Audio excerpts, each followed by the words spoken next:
Мен 5-6 жылдан бeri псориаз оорусумен ооруп келем.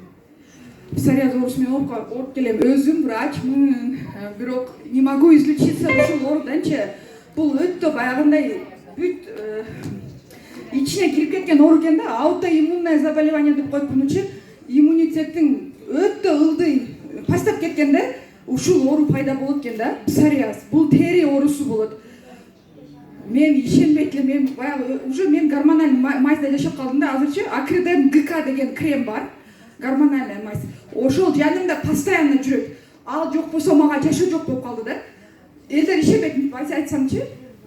Эң жаман бул оорунун эң жаман эмеси, симптомдору кычышат дагы, терим кургап кетет да. Мени путумда, эки путумдун түйүндө бар да, эки путумдун түйүндө бар.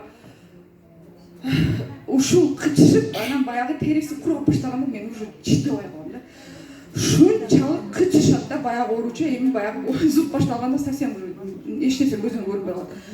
Анан мен жаңы жылда подружкамдын үйүнө барып калдым. Ал подружкам катталып, фейм наборду алыптыр, 4-фасканы алыптыр, зубная паста, щетка баарын алып колдонуп, регистрация колдонуп атыптыр. Мен ошонун үйүнө бар, анан меня всегда мучить стоматит.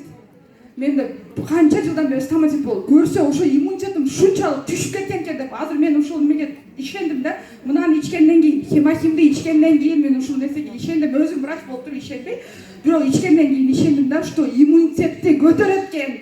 Иммунитетти көтөрөт экен. Ишендим ушугачы. Анан мына составындагы витаминный группы Б. Мен дагы уж медик болуп туруп айттым го, витаминный группа Б. Ну что теперь витаминный группа Б дейт элем да? Көрсө витаминный группа Б да көп полезный немелер бар экен.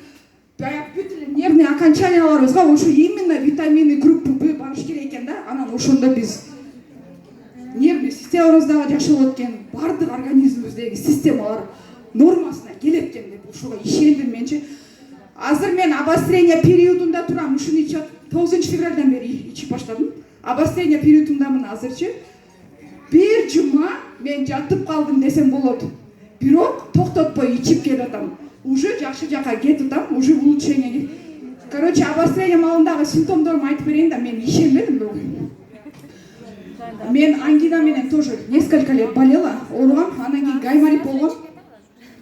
Анан 5 жылдан бери мен левая коленный сустав, сол